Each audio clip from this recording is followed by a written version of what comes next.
ఈరోజు సుప్రీంకోర్టులో తీర్పు ముందు సీనియర్ జడ్జ్ అనిరుద్ధ్ బోస్ గారు ఆయన తీర్పును విడిగా చెప్తూ 17A ఏదైతే చంద్రబాబు నాయుడు గారి లాయర్స్ వాదించారో ఆ 17A అనేది అప్లికబుల్, గవర్నర్ గారి అనుమతి లేకుండా ఎటువంటి ఎఫ్ఐఆర్ బుక్ చేయడానికి వీల్లేదు అని చాలా స్పష్టంగా చెప్పడం జరిగింది.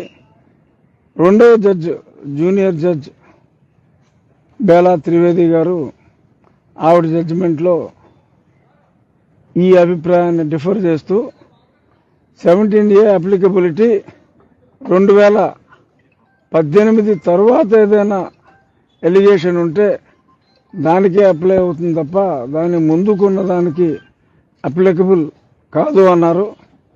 గతంలో చంద్రబాబు నాయుడు గారి లాయర్లు సెటిల్ అయింది కూడా ఇంత మునుపు ఇంకో సుప్రీంకోర్టు జడ్జిమెంట్లో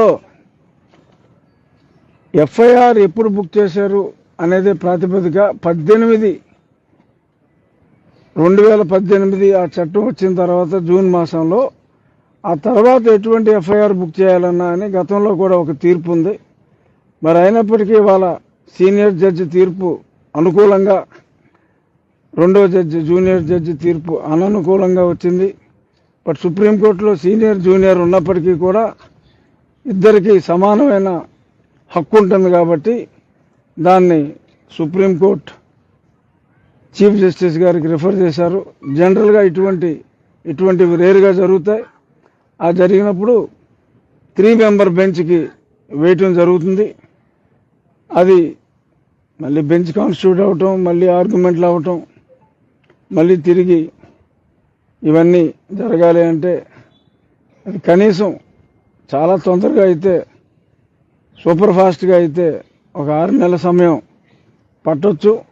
కానీ బెయిల్స్ అన్నీ కూడా అన్ని కేసుల్లో కూడా చంద్రబాబు నాయుడు గారికి బెయిల్స్ వచ్చేసినాయి కాబట్టి ఎటువంటి ఇబ్బంది ఆయనకు ఉండదు.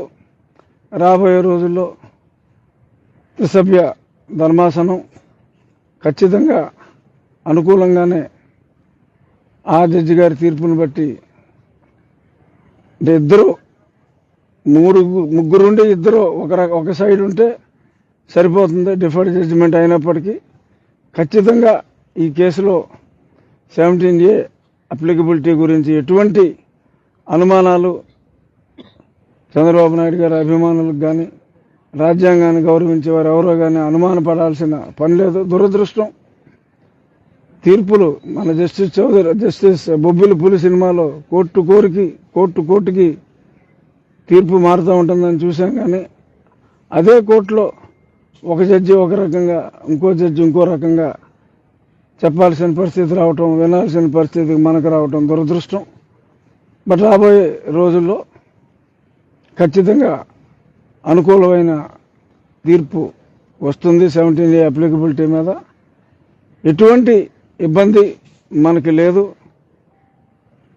ఎన్నికలకి హుషారుగా వెళ్దాం. ఇది మనకి ఒక రకంగా సీనియర్ జడ్జి తీర్పు ఇచ్చారు కాబట్టి మనం అనుకూలంగానే దీన్ని భావిద్దాం. హుషారుగా ఎన్నికల్లో ఈ తప్పుడు కేసులు పెట్టిన ఈ ప్రభుత్వాన్ని దించే వరకు అవిశ్రాంతంగా మనం పోరాటం చేద్దాం. ఏమన్నా అడిగేది ఏమన్నా ఉంటే అడగండి. అడిగేది ఏమన్నా ఉందా? ఓకే, ఇంకేమన్నా మారుతారా? అది జడ్జిమెంట్ అలా ఏమీ ఇబ్బంది లేదు. కొంచెం కూడా ఆధారపడవలసిన పని లేదు. మనం సంబరాలు చేసుకున్నా తప్పు లేదు. ఎందుకంటే సీనియర్